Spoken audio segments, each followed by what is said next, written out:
చలి అనేటువంటిది చాలా ఎక్కువగా ఉన్నది. ఈవెన్ ఫిబ్రవరిలో కూడా మనం ఇంకా ఎక్కువగా అత్యల్ప ఉష్ణోగ్రతలు కూడా మనం నమోదు అవ్వడం వల్ల ఈ వైరస్ అనేటువంటిది జనరల్గా ఈ సీజన్లో వచ్చేటువంటి కుక్కర్ తెగులు కానీ, లేకపోతే కొరైజా కానీ, లేకపోతే సిఆర్డి, ఈ వ్యాధులు అనేటువంటి జనరల్గా వస్తూ ఉంటాయి. అయితేనంటే ఈసారి విరులెన్స్ అనేటువంటిది ఎక్కువగా ఉండి ఈ వైరస్ అనేటువంటి మరణాలని సంభవింప చేస్తున్నాయి.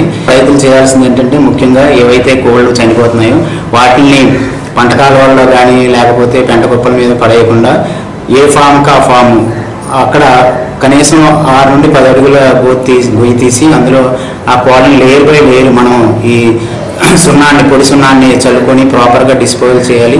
అలా చేసినట్లయితే అదేవిధంగా బతికున్న కోళ్ళ మీద కూడా కొన్ని డిస్ఇన్ఫెక్టెంట్స్ స్ప్రే చేయడం ద్వారా ఈ వ్యాధి అరికట్టడం జరుగుతుంది. ముఖ్యంగా డీప్ లీటర్ సిస్టమ్ ఫాలో అయ్యే వాళ్ళు, గ్రోయర్స్ పెంచి అమ్మే వాళ్ళలో అత్యధికంగా ఈ శానిటేషన్ అనేటువంటిది కొంచెం ఇబ్బంది కాబట్టి వాళ్ళు ప్రత్యేకమైనటువంటి చర్యలు తీసుకోవాలి.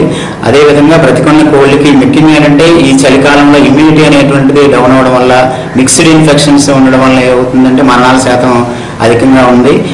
అందువల్ల ఈ కోళ్ళ యొక్క ఇమ్యూనిటీ పెంచడానికి అవసరమైనటువంటి వైటమిన్ ఏ కానీ, లేకపోతే సెలీనియం అనేటువంటి మందులు, లేకపోతే హై ప్రోటీన్ డైట్ ఇవ్వడం ద్వారా కూడా కోళ్ళలో వ్యాధి నిరోధక శక్తి అనేటువంటిది పెంచి మన బర్డ్స్ యొక్క మరణాలను మనం తగ్గించడానికి అవకాశం ఉంటుంది.